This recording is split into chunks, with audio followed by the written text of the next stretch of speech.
En 1913, John Rockefeller, patron du trust pétrolier Standard Oil Company, crée la fondation soi-disant philanthropique Rockefeller. Il va organiser, grâce à cette fondation, le contrôle stratégique du secteur de la santé aux États-Unis.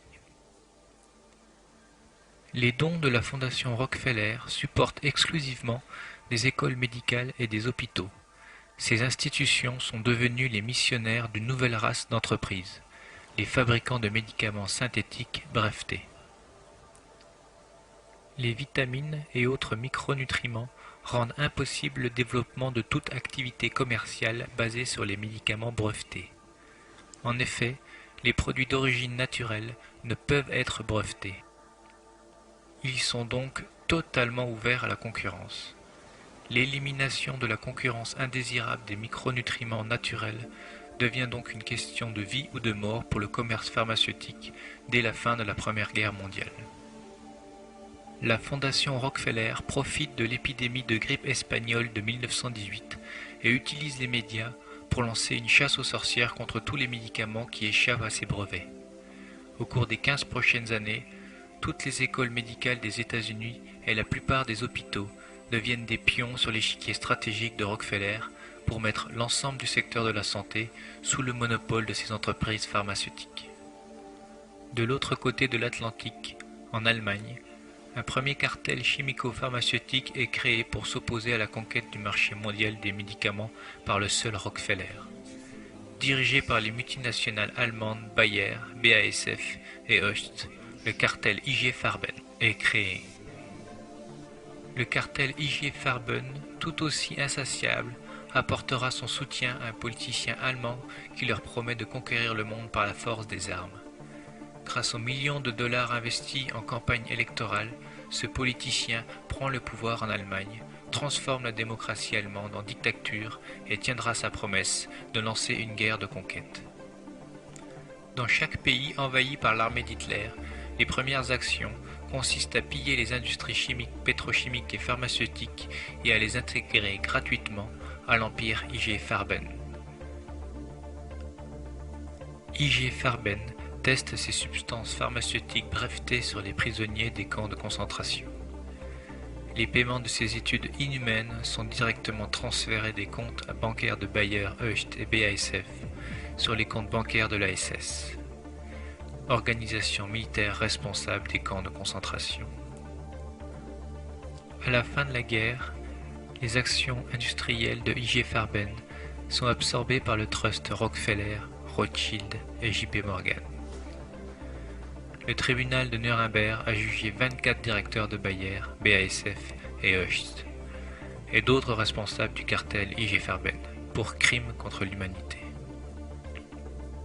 En 1944, Nelson Rockefeller faisait déjà partie de la direction exécutive du gouvernement américain.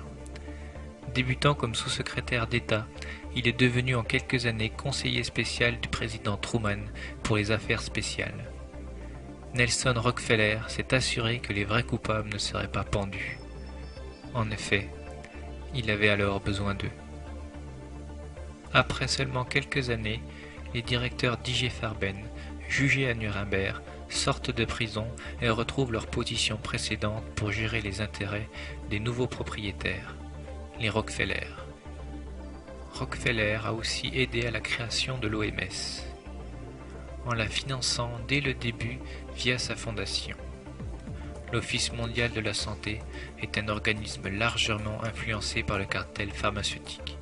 Son objectif principal est de développer l'industrie du médicament à travers le monde et de protéger les intérêts des grands groupes pharmaceutiques. L'industrie du pétrole mise à part, le business de la maladie fait plus de profit que n'importe quelle autre industrie sur Terre. En fait, il est plus rentable que l'automobile, la chimie et l'aviation confondues. Il faut plusieurs millions d'euros pour financer les études permettant la mise sur le marché de nouveaux médicaments.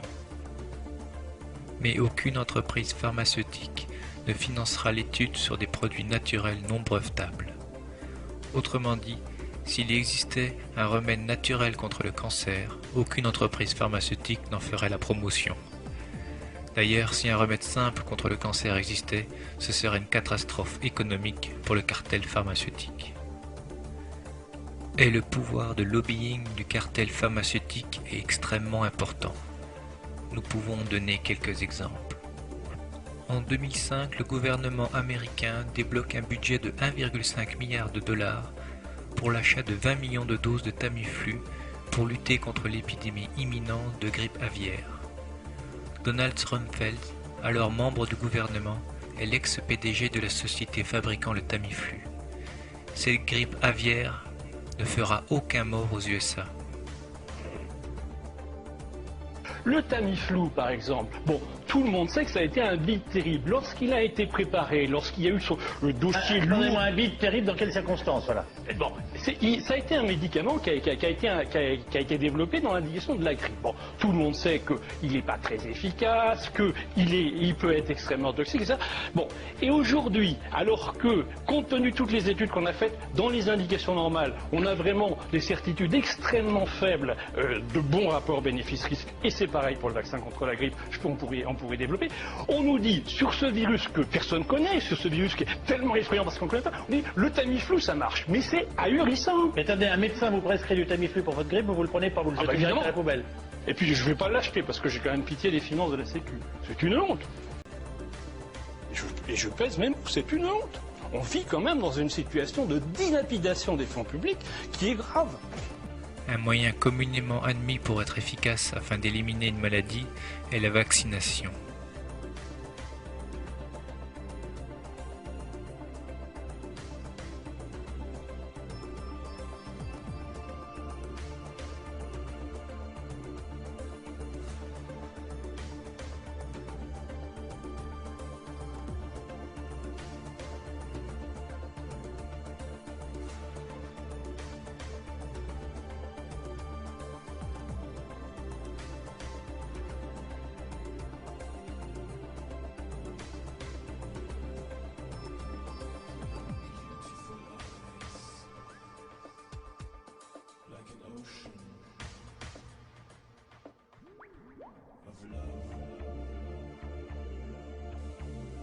En mai 2009, l'OMS, probablement sous l'impulsion du cartel pharmaceutique, a changé la définition officielle d'une pandémie.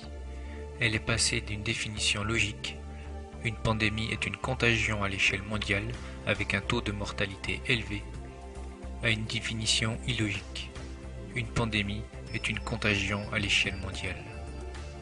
N'importe quelle grippe saisonnière est donc une pandémie. Cependant, nous n'entendrons parler que de la grippe A.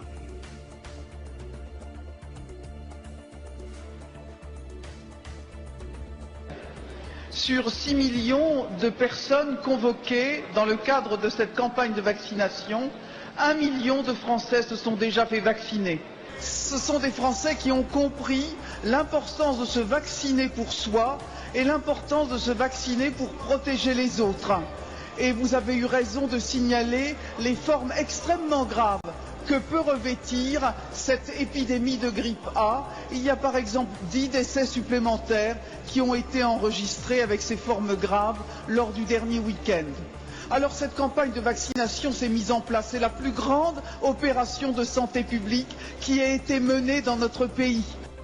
Alors Marc Girard, est-ce qu'on cède à la panique ? Alors écoutez, avant de venir, j'avais un mot qui me traînait dans la tête, c'était circonvenir. Circonvenir. Et alors, qu'est-ce qu'on fait quand on a un mot comme ça? On se reporte au grand Robert. Alors, circonvenir, c'est agir sur quelqu'un avec ruse et artifice pour parvenir à ses fins, obtenir ce qu'on souhaite, par contre. Et le premier exemple donné par le Robert, c'est circonvenir ses juges. Et les renvoie, c'est tromper, abuser, emberlificoter, embobiner, emmitonner, endormir, entortiller. Alors j'espère que les auditeurs francophones me seront reconnaissants de cette petite leçon de français. Alors, ma remarque est simple, c'est que on cherche à circonvenir les juges. Alors on verra qui ça peut être. Alors quel est le but? Le but, il est là comme ailleurs, comme avec l'école, etc. D'entretenir une espèce de climat de dramatisation extravagant crédibilisant une menace terrible. J'aurais écouté la télé depuis 2 ans, je me serais fait vacciner 45 fois, grippe A, grippe X, grippe H1N1, des milliards de morts. Je vous rappelle que c'était sur vos chaînes. C'est un autre procès. Oui, mais c'était sur vos chaînes que vous l'annonciez, je suis désolé. Les gens, et c'était seulement sur Internet, qu'il y avait l'affichage du CV de Bachelot qui a fait un phénomène de revolving doors entre les lobbies pharmaceutiques et les postes ministériels. C'est-à-dire qu'ils travaillent 2 ans à tel poste et qu'ils reviennent et qu'ils se donnent des petits coups de pouce entre eux. En réalité, l'administration sanitaire nous donne l'exemple d'une violation quotidienne de la loi, et je vous en donne 2 exemples. Il y a une loi du Code de la santé publique de 2007 qui fait obligation à tout professionnel de santé qui s'exprime sur les ondes de faire état de ses liens d'intérêt. Cette loi est bafouée tous les jours. Tous les gens qu'on voit dire la grippe c'est très grave, etc. On connaît bien leurs liens d'intérêt. Bon, il le dit, Ce que vous êtes en train de nous dire, c'est qu'il y a des liens entre les laboratoires pharmaceutiques, bien entendu, et que ça arrange les labos pharmaceutiques. Bien entendu. Et à côté de quoi, d'autres mesures dont l'intérêt financier va beaucoup plus de soi, comme les vaccinations obligatoires. On ne va pas chipoter sur une vaccination obligatoire, sur une obligation de vaccination, si on en est au pays des droits de l'homme à contester des droits de la défense fondamentaux. Alors là, je dis aux magistrats, donc pour vous, très attention. Clairement, c'était des mesures liberticides. Pour le dire en français clair et sans le grand Robert, c'est du n'importe quoi selon vous. Il ne faut pas en arriver à ces extrêmes-là. Bien entendu. En cas de pandémie ou pas, il ne faut pas en arriver à cet extrême-là. Mais la grippe, c'est une pandémie tous les ans. On est en train de chipoter sur les mots. Alors, puis-je rappeler quand même que je suis co-auteur d'un des grands dictionnaires de médecine français qui est le dictionnaire Flammarion. Pandémie, c'est un terme très vague pour dire une épidémie qui s'étend à beaucoup de pays. C'est tout. C'est pas la peine de chipoter. La grippe, par définition, en quelque sorte, c'est une pandémie. Tous les indicateurs objectivement interprétés laissent penser que cette grippe-là, elle est moins grave que les grippes saisonnières.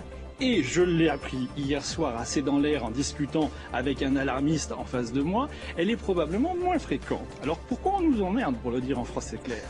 Cette grippe-là, elle est moins dangereuse. Bon, si on s'en tient par exemple aux chiffres de l'Institut de veille sanitaire, pour chaque grippe saisonnière, on a entre 1500 et 500 décès. Mon voisin de droite a parlé tout à l'heure de l'Australie, nous avons les chiffres. Eux, ils ont terminé leur épidémie, donc ils peuvent faire des bilans.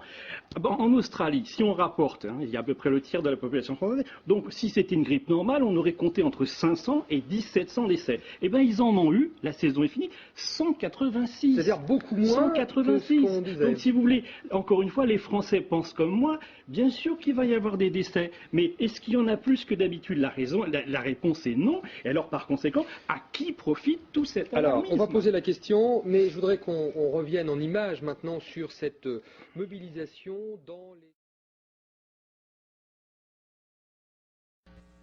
Baxter, que vous connaissez, a mélangé au mois, je ne me souviens plus maintenant si c'était en février ou mars, février-mars, a mélangé le virus de la grippe aviaire H5N1 avec un virus, une souche de virus de la grippe humaine H3N2. Par accident. J'ai parlé avec des biologistes qui m'ont dit que c'est strictement impossible parce que les mesures de sécurité dans des laboratoires de biologie sont telles qu'il est impossible d'avoir ce genre d'accident. Impossible, sauf si c'est fait exprès. Et puis, ils ont envoyé 72 kilos de matériel contaminé à 16 laboratoires dans 4 pays, dont l'Autriche et la Tchéquie. La Tchéquie, c'est à côté de l'Autriche, en Europe. Et un laborantin en Tchéquie, plus consciencieux que les autres, et qui n'avait pas peur pour ses fesses, s'est rendu compte que quand il injectait le mélange venant de chez Baxter, tous ses furets mouraient. Tous. Il l'a signalé à ses supérieurs qui lui ont dit de ne rien dire. Donc il a informé la presse nationale, personne n'a voulu le relayer. Et finalement, il l'a dit à un journaliste local, qui lui n'avait pas peur pour ses fesses non plus, et qui l'a écrit dans le petit journal local. Le hasard a fait qu'une dame, qui s'appelle Jane Burgermeister, on peut l'applaudir, journaliste d'investigation, le hasard faisait qu'elle habitait justement le petit patelin où cet article est sorti dans le journal local. Et elle a commencé à faire son enquête. Et aujourd'hui, elle traîne devant les tribunaux l'OMS en cours, le CDC, le Center of Disease Control,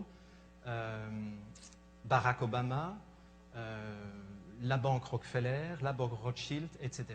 Et là, aujourd'hui, nous sommes des milliers, des centaines de milliers à être au courant de ce qui était en train de se préparer pour nous foutre des merdes dans les veines.